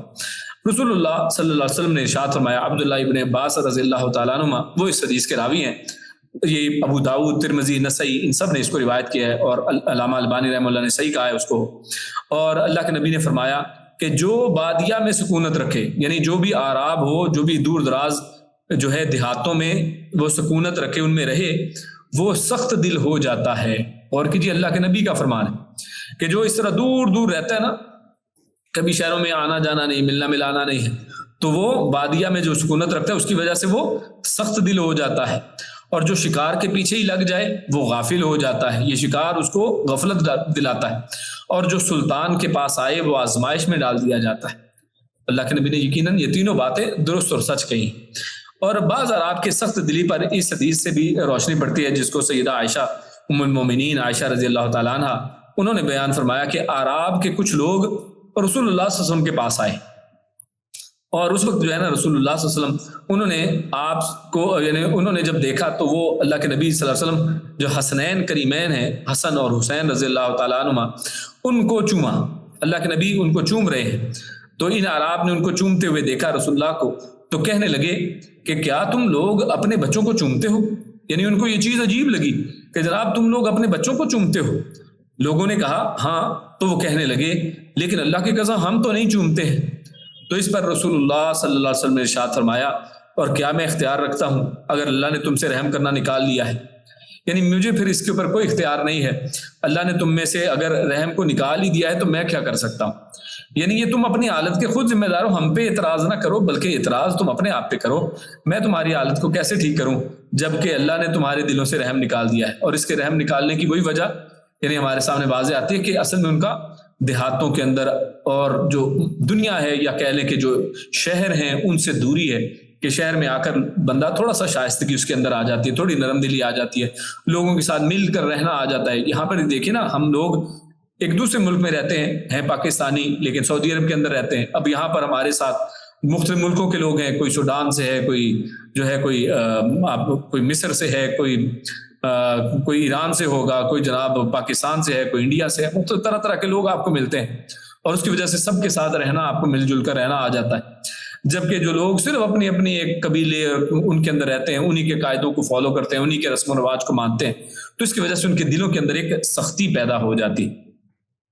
اس کی طرف اللہ رب العزت نے یہاں پر اس آیت میں اشارہ کیا ہے۔ اللہ نے فرمایا واللہ علیم حکیم، اللہ رب العزت خوب جاننے والا ہے، خوب حکمت والا ہے۔ اللہ کو پتا ہے کہ ان اعراب میں جو ہے ان کے اندر کن میں خیر موجود ہے، کون سخت ہیں، کون کفر اور نفاق کے اندر کیسے ہیں۔ وَمِنَ الْأَعْرَابِ، اب آگے اللہ فرماتے ہیں وَمِنَ الْأَعْرَابِ مَن يَتَّخِذُ مَا يُنْفِقُ مَغْرَمًا وَيَتَرَبَّصُ بِكُمُ الدَّوَائِرَ۔ اب اعراب میں سے اللہ فرماتے ہیں ایک تو وہ ہے نا، یعنی وہ بالکل جنرل جو ان کی فطرت اللہ نے پہلی آیت میں بیان کی۔ اب اعراب کی ایک دوسری فطرت یہاں پر بیان کی جا رہی ہے کہ یہ وہ ہیں، ان میں سے اعراب میں سے کچھ ایسے بھی لوگ ہیں کہ جو خرچ کرتے ہیں، یعنی وہ ہیں جو مسلمان ہو گئے، جو ایمان والے ہیں، یہ کافر نہیں ہے، یہ منافق نہیں ہے، بلکہ مسلمان ہیں، لیکن ان کی حالت کیسی ہے؟ ما ينفق مغرما، کہ جب یہ خرچ کرتے ہیں نا تو ایسے نہیں خرچ کرتے کہ جیسے مسلمان خرچ کرتے ہیں، بلکہ وہ مغرمن، اس کو تاوان کی طرح، اس کو کسی جرمانے یا چٹی بھرنی پڑے نا، جیسے کہ جرمانہ یا زبردستی کو پیسہ دینا پڑے، اس کی طرح اس کو لیتے ہیں۔ اور آپ جانتے ہیں کہ قرض کو بھی، اس کے لیے بھی مغرمن کا لفظ استعمال ہوا ہے، اور غارم کہتے ہیں اس کو، جو قرض خواہ ہو، جو قرض لینے والا ہو نا، اس کو غارم کہتے ہیں، جو پیچھے چمٹا رہتا ہے، جو چپکا رہے گا قرض جب تک آپ اس کا واپس نہیں کر دیں گے نا، تو اس وجہ سے اس کو غارم کہتے ہیں۔ تو لہٰذا یعنی یہ وہ لفظ ہے جو یعنی جس کا مقصد پیچھے یعنی وہ تاوان کی طرح اس کو لیتے ہیں، اس کو سمجھتے ہیں کہ یہ جرمانہ ہے، کہ یہ ایسے ہی ہمارے پیچھے پڑ گئے ہیں، ہمیں دینا تو نہیں تھا لیکن یہ ہمارے پیچھے پڑے ہوئے ہیں، ہم سے لینا چاہتے ہیں، یعنی اس طرح زبردستی وہ خرچ کرتے ہیں، اس کو اپنے اوپر زبردستی سمجھتے ہیں، بڑے برے دل کے ساتھ، سخت اپنی جو ہے نا دل کے ساتھ، دل کی ایک بری کیفیت کے ساتھ وہ خرچ کرتے ہیں۔ وَيَتَرَبَّصُ، اور دوسرا بتایا وَيَتَرَبَّصُ، اور وہ یہ انتظار کرتے رہتے ہیں بِكُمُ الدَّوَائِرَ، کہ آپ کو زمانے کی گردش پکڑ لے، یعنی آپ جو ہے نا، آپ کے اوپر کوئی زمانہ جو ہے وہ گھوم پھر کر، اور یہ دوائر یعنی دائرے سے نکلا ہے، جیسے چکی گھومتی ہے، جیسے چکر کوئی لگایا جاتا ہے، یعنی وہ زمانے کی جو چکی ہے کہ کوئی برا وقت، کوئی مصیبت آپ پر آ جائے، وہ اس چکر میں ہمیشہ بدخواہ ہی چاہتے رہتے ہیں، یعنی ان کی کوشش ہوتی ہے کہ جناب یہ جو ہم دیتے ہیں، خرچ کرتے ہیں، یہ نہ ہی دینا پڑے، اور اس کا طریقہ ان کے دلوں میں کیا ہے؟ ایک برا، کہ یہ کاش یہی نہ رہیں، کاش یہ مسلمان ہی زوال انگیز ہو جائیں، زوال کا شکار ہو جائیں، یا یہ کہ کب پیغمبر صلی اللہ علیہ وسلم فوت ہوتے ہیں اور مشرکین کو تم پر غلبہ حاصل ہوتا ہے اور ہماری یہ جان چھوٹتی ہے، یعنی ہمیشہ وہ ان کا خیال یہی بدخواہی والا خیال رہتا ہے۔ یہ بدخواہی ان کی یہاں پر بیان کی جا رہی ہے کہ کیسے وہ برے جو ہے نا ذہنوں والے لوگ ہیں. یہ اعراب کی ایک دوسری صفت ہے کہ جب خرچ کریں تو اس کو ایک چٹی یا تاوان سمجھ کر خرچ کریں, اور ہمیشہ مسلمانوں کے والے سے یہی اصل میں سوچتے رہیں کہ جناب کب مسلمانوں کو جو ہے نا وہ مسلمانوں کا خاتمہ ہو, دنیا میں سے مسلمانوں کو زوال ہو اور ہماری جان چھوٹے اور یہ مشرک جو ہے ان پر قابض ہو جائیں اور ہمیں یہ جو سارا کچھ کرنا پڑتا نا یہ نہ کرنا پڑے. اور کتنے ہی دیکھیں نا آج جو لبرلز ہیں ان کے بھی ایسے خیال ہوتے ہیں کہ جناب کہیں مسلمانوں کی حکومت نہ قائم ہو جائے. آپ دیکھیں نا لوگ مسلمان جو جماعتیں ہیں جو اسلام کا نعرہ بلند کرنے والی جماعتیں ان کو کوئی ووٹ ہی نہیں ڈالتا ہے. اصل میں لوگ چاہتے ہی نہیں ہے کہ ایسی کوئی جماعت آئے کہ جہاں پر دین نافذ ہو, کوئی ایسا نہ ہو جائے کہ جناب ہمیں یہ دین کے اوپر عمل کرنا پڑ جائے, بلکہ وہ کہتے ہیں کہ جناب یہ ایسی رہیں اور ہماری جان چھوٹی رہے. واللہ سمیع علیم, اللہ فرماتے ہیں اللہ خوب سننے والا خوب جاننے والا, اللہ رب العزت ان سے خوب واقف. اور اللہ نے ساتھ یہ بھی فرمایا یہاں پر, اللہ نے ان کی یہ جو ان کا جملہ تھا نا کہ ان کے اوپر بری گردش ہو, تو اللہ نے آگے اس کا ایک جواب دیا ہے کہ علیہم دائرۃ السوء, کہ یہ جو مسلمانوں کے بارے میں برا سوچتے رہتے ہیں کہ مسلمان اس چکی میں یا چکر میں پڑ جائیں, تو اللہ نے اسی جواب کو جوابی طور پر انہی کے اوپر فٹ کیا ہے. یعنی سو کہتے ہیں جب کسی کے ساتھ ایسا معاملہ کیا جائے جو اسے برا لگے تو اس برائی کو السوء کہتے ہیں. تو اللہ فرماتے ہیں علیہم دائرۃ السوء, تو اصل میں یہ جو برائی جو ہمارے لیے چاہتے ہیں یہ انہی کے لیے ہے کہ انہی کو بری اثر میں لگے گی, یعنی یہ برا چکر انہی پر آنے والا ہے. یا پھر بعض مفسرین کہتے ہیں کہ اس سے مراد بد دعا ہے کہ برا چکر انہی پر آئے, علیہم دائرۃ السوء, مگر اللہ تعالیٰ کو بد دعا کی کیا ضرورت ہے. تو اس لیے اس کا ایک معنی پھر یہ نکلتا ہے کہ اس صورت میں مطلب یہ ہوگا کہ ان کی اس بدخواہی کا تقاضا ہے کہ ان پر یہ بد دعا کی جائے کہ برا چکر انہی پر چلے. یعنی جب وہ مسلمانوں کے لیے اس بات کی بد دعا کرتے ہیں تو مسلمانوں کو بھی ان کے والے سے یہی اسی طرح کا ذہن رکھنا ہے کہ بھی چکی میں تم پسو, تمہارے اوپر اصل میں برا وقت کیوں نہ آئے. اور اللہ آخر میں فرماتا واللہ سمیع علیم, اللہ تعالیٰ ان کی جو بد زبانی ہے, بدگوئی ہے, یہ جو ان کی بری باتیں ہیں, بری حرکتیں ہیں, ان سب کو اللہ رب العزت جانتا ہے, سنتا ہے اور ان سب سے خوب واقف ہے. اللہ رب العزت ہر طرح کا علم رکھنے والا ہے, اس لیے اللہ رب العزت سے یہ اپنے یہ حالات کو چھپا نہیں سکتے ہیں. اور آگے اللہ فرماتے ہیں وَمِنَ الْأَعْرَابِ مَن يُؤْمِنُ بِاللَّهِ, اب اعراب میں سے ان لوگوں کا تذکرہ ہو رہا ہے. اس لیے یعنی سب دیہاتیوں کی بات ایسی نہیں ہے کہ دیہاتی ان آیات کو پڑھ کر برا نہ مانیں کہ جناب ہم تو ایسے نہیں ہیں. یقیناً اللہ رب العزت جو ہے وہ ظلم کرنے والا نہیں ہے کہ سب کو ایک ہی دائرے میں رکھے اور سب کے اوپر فٹ ہو, نہیں, یہ عمومی طور پر سب دیہاتی ایسے یقیناً نہیں. ان میں سے کچھ ایسے ہیں جن کا اوپر تذکرہ کیا ہے, جبکہ کچھ ایسے بھی ہیں کہ جو ایمان والے ہیں, بلکہ ان کا ایمان بھی ایسا ہے جن کے بارے میں اللہ رب العزت نے بڑی زبردست بات کی ہے کہ جو من یؤمن باللہ, کہ جو اللہ پر ایمان لاتے ہیں وہ بھی ہیں. ان میں سارے ایک جیسے نہیں ہیں, ایمان والے بھی ہیں اور وہ آخرت کے اوپر بھی ایمان لاتے ہیں. وَيَتَّخِذُ مَا يُنْفِقُ قُرُبَاتٍ, اور تیسری چیز یہ کہ وہ خرچ کرتے ہیں اور ان کا خیال خرچ کرنے کے ٹائم ان کا ذہن کیا ہوتا ہے. اوپر جو عراب تھے ان کا ذہن کیا تھا خرچ کرتے ہوئے, ان کا ذہن یہ تھا کہ یہ تو ہمارے اوپر ایک چٹی ہے, جرمانہ ہے, یہ تو کوئی تاوان ہم سے لیا جا رہا ہے. یعنی برے دل کے ساتھ, برے ذہن کے ساتھ وہ خرچ کر رہے ہیں, غلط نیتوں کے ساتھ. جبکہ یہ وہ عراب ہیں جو اللہ کے اوپر ایمان لانے والے, یوم آخرت کے اوپر ایمان لانے والے ہیں, چاہے دکھنے میں دیہاتی ہیں, چاہے دکھنے میں بڑے ہی سادہ ہیں, چاہے دکھنے میں یہ دور دراز پہاڑوں کے اندر رہتے ہیں, صحراؤں کے اندر رہتے ہیں, لیکن ان کا حال یہ ہے کہ جب وہ خرچ کریں تو کیسے خرچ کرتے ہیں, کیا سوچ کر, قربات عند اللہ, وہ اللہ کا قرب, اور قربات یہ قربتن کی جمع ہے, یعنی وہ عمل جسے انسان اپنے خالق کے قریب ہونے کا ذریعہ بنائے اس کو کہتے ہیں قربات.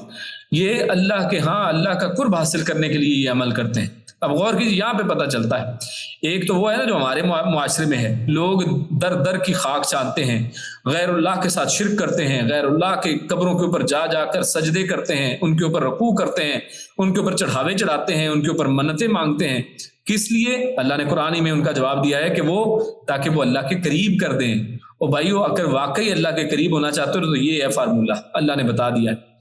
یہ اعراب کو یہ فارمولہ پتا ہے, ان دیہاتیوں کو وہ فارمولہ پتا ہے, تو تم اپنے آپ کو شہری کہتے ہو, اپنے آپ کو ماڈرن کہتے ہو, اپنے آپ کو سمجھدار کہتے ہو. کیسے سمجھدار؟ کہ اللہ رب العزت کا قرب اللہ نے بتا دیا ہے, اس کا فارمولہ بتا دیا. اللہ کا قرب ہے کیسے حاصل ہوگا, وہ کیسے ہوگا کہ انسان جو ہے جب خرچ کرے تو وہ اللہ کی خاطر اللہ کا قرب حاصل کرنے کے لیے خرچ کرے, تو یہ خرچ کرنا اللہ کے قرب کا ذریعہ ہے. وہ ان کا خرچ کرنے کے اوپر اور کوئی ذہن ہی نہیں ہوتا ہے کہ وہ یہ سوچیں کہ یہ اللہ کے ہمیں قریب کر دے گا، یہ اللہ کے قرب کا ذریعہ ہے۔ اور دوسرا اس سے ان کا ایک نظریہ یہ ہوتا ہے وصلوات الرسول، کہ اس سے ہمیں رسول اللہ صلی اللہ علیہ وسلم کی دعائیں ملیں گی، کہ جب ہم خرچ کریں گے نا تو اللہ کے نبی ہم سے خوش ہو جائیں گے، اللہ کے نبی ہمارے لیے دعا کریں گے، اللہ کے نبی ہم سے راضی ہو جائیں گے۔ یعنی یہ دیکھیے، یہ ہے اللہ ان کی نظریات ان کے کیسے۔ تو ہمیں بھی جب ہم کوئی عمل کریں، کوئی خرچ کریں اللہ کے راستے میں، تو اس کے پیچھے ہمیں اللہ رب العزت سے یہ امید رکھنی چاہیے کہ اللہ اس کے ذریعے سے ہمیں اپنا قرب نصیب فرمائے گا۔ اور رسول اللہ صلی اللہ علیہ وسلم کی دعائیں ہیں ایسے لوگوں کے لیے، اور خصوصاً اس زمانے میں یہ ذکر یقیناً یعنی ان عرابیوں کا ہو رہا ہے جو اللہ کے نبی کے زمانے کے، اللہ کے نبی یقیناً ان کے لیے دعائیں بھی کیا کرتے، اور اللہ نے خود یہاں پر ان کے لیے ان کی ضمانت دی ہے، فرمایا الا خبردار، یعنی یہ جان لو، خبردار ہو جاؤ، یعنی تم اس بات کا تمہیں پتہ چل جائے کہ انہا قربۃ لہم، کہ یقیناً یہ واقعی تمہارے لیے اللہ کے قرب کا ذریعہ ہے۔ یعنی واقعی اگر تم خرچ کرو گے نا اور تمہارا دل یہ ہوگا کہ اللہ کے قریب ہو جاؤ، تو اللہ واقعی تمہارے خرچ کرنے کی وجہ سے تمہیں اپنے قریب کر لے گا۔ تو یہ ہے اصل میں اللہ کے قرب کا ذریعہ۔ اللہ تعالیٰ نے ان کے حق میں شہادت دی ہے کہ ان کے یہ اعمال یقیناً ان کے لیے قرب کا ذریعہ ہے، اور اللہ تعالیٰ انہیں ضرور اپنی رحمت میں داخل کرے گا۔ ساتھ یہ بھی فرمایا سیدخلہم اللہ، ان قریب وہ اللہ ان کو داخل کرے گا فی رحمتی، اپنی رحمتوں میں۔ یعنی ان کے ان نفاق کا جو بدلہ ایک صلہ یہ بھی مل رہا ہے، ان کے اس عقیدے نظریے کا صلہ یہ بھی مل رہا ہے کہ اللہ ان کو اپنی رحمتوں میں داخل کرے گا۔ اور کیا ہم سب کو اللہ کی رحمت نہیں چاہیے؟ یقیناً قیامت والے دن کوئی شخص اپنے عمل کی وجہ سے جنت میں جانے والا نہیں ہے۔ اور رسول اللہ صلی اللہ علیہ وسلم سے بھی پوچھا گیا کہ کیا آپ بھی؟ اللہ کے نبی نے فرمایا ہاں میں بھی اپنے عمل کی وجہ سے جنت میں جانے والا نہیں ہوں، سوائے کہ اللہ کی رحمت چاہیے۔ اور یہ جو نفاق ہے، اللہ کے راستے میں خرچ کرنا اللہ کی رحمت کا ذریعہ ہے، ان قریب اللہ انہیں اپنی رحمت میں داخل کرے گا۔ ان اللہ غفور الرحیم، اور دیکھیے دوسری اور نتیجہ کیا ہے کہ بے شک اللہ معاف کرنے والا ہے، یعنی اگر کوئی کمی کوتاہی بھی رہی ہوگی نا اللہ وہ بھی معاف کر دے گا۔ اللہ بڑا رحیم ہے، بڑا غفور ہے، معاف کرنے والا ہے۔ لیکن کس کے لیے؟ کہ جو مرضی کرتے رہیں اور اللہ معاف کر دے، جو مرضی کرتے رہیں اور ہم اللہ کا کوئی پرواہ نہ کریں اور نافرمانی کی زندگی گزاریں، نہیں،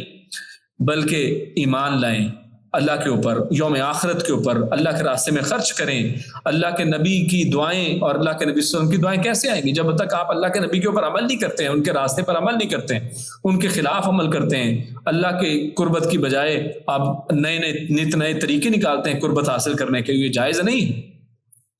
اللہ اس حوالے سے ہمارے سامنے صحیح بخاری کی ایک حدیث ہے، عبداللہ بن ابی اوفا رضی اللہ تعالیٰ عنہ بیان کرتے ہیں کہ جب کوئی گروہ رسول اللہ صلی اللہ علیہ وسلم کے پاس صدقہ لے کر آتا تو آپ اس کے لیے دعا کیا کرتے تھے۔ یعنی اس بات کا ثبوت یہ ہے کہ خود رسول اللہ صلی اللہ علیہ وسلم واقعی ان کے لیے دعا کرتے جب بھی کوئی شخص کوئی صدقہ خیرات لے کر آتا۔ اور اللہ کے نبی فرماتے اللہم صلی علی فلان، کہ یعنی جو بھی دیتا تو اس کے والد سے کہتے کہ اللہ فلاں پر رحم فرما۔ اور عبداللہ بن ابی اوفا فرماتے ہیں کہ جب میرے والد زکوٰۃ لے کر رسول اللہ صلی اللہ علیہ وسلم کے پاس پہنچے تو آپ نے انہیں دعا دیتے ہوئے فرمایا اللہم صلی علی آل ابی اوفا، کہ اللہ ابو اوفا کی آل پر، آپ کے خاندان پر رحم فرما۔ تو یہ دیکھیے اللہ کے نبی صلی اللہ علیہ وسلم کی دعائیں ان لوگوں کو حاصل ہوئی ہیں۔ یہ وہ لوگ ہیں، یہ وہ جو اللہ کا قرب بھی حاصل کر پائے، جو اللہ کے نبی کی دعائیں بھی حاصل، یہ وہ زبردست قسم کے لوگ ہیں، یہ وہ اعلیٰ قسم کی ایک جو ہے ہستیاں ہیں جن کو اللہ رب العزت نے صحابہ کرام کی شکل میں ہمارے سامنے پیش کیا ہے۔ ہمیں بھی چاہیے کہ ہم ان کے احوال کو پڑھیں اور ان جیسا ایمان لے کے آئیں تاکہ اللہ ہمارے بھی ایمانوں کو قبول فرمائے۔ اللہ رب العزت سے دعا ہے کہ ہم نے جو یہاں پر پڑھا سنا اس پر عمل کرنے کی توفیق عطا فرمائے، اور اللہ رب العزت ہم سب کو نیک عمل اور اچھی سمجھ کی توفیق عطا فرمائے۔ سبحان ربک رب العزت عما یصفون وسلام علی المرسلین والحمد للہ رب العالمین۔ جزاکم اللہ خیر وبارک اللہ فیکم۔ کوئز ٹائم ہے ہمارا، اور سب سے پہلا ہمارا سوال کوئز میں ہے وَطَبَعَ اللَّهُ عَلَىٰ قُلُوبِهِمْ، اللہ نے کن کے دلوں پر مہر لگا دی اور اس کی کیا وجہ تھی؟ اسی طرح دوسرا سوال ہے وَسَيَرَ اللَّهُ عَمَلَكُمْ وَرَسُولُهُ، رسول اللہ کے دیکھنے سے کیا مراد ہے، اس کا غلط مفہوم کیا ہے لوگوں نے جو بنا رکھا ہے۔ فَعَارِضُوا عَنْهُمْ، اعراض کے اس حکم سے کیا مطلوب ہے، اور فَإِنَّ اللَّهَ لَا يَرْضَىٰ، اللہ نے کن سے ناراضگی کا اظہار کیا ہے۔ وَأَجْدَرُ أَلَّا يَعْلَمُ حُدُودًا، حدود جاننے کے لائق نہ ہونے سے کیا مراد ہے، اور فرمایا وَيَتَرَبَّصُ بِكُمُ الدَّوَائِرُ، ان کی اس بدخواہی کا اللہ نے کیا جواب دیا ہے، اور فرمایا وَمِنَ الْأَعْرَابِ مَن يُؤْمِنُ بِاللَّهِ، مومن دیہاتیوں کی کیا صفات اور مقاصد اللہ نے بیان فرمائے ہیں، اور آخر میں فرمایا الا انها قربۃ لهم، اللہ نے عراب کی کس بات کی شہادت دی ہے اور کیا انعام ذکر فرمایا ہے۔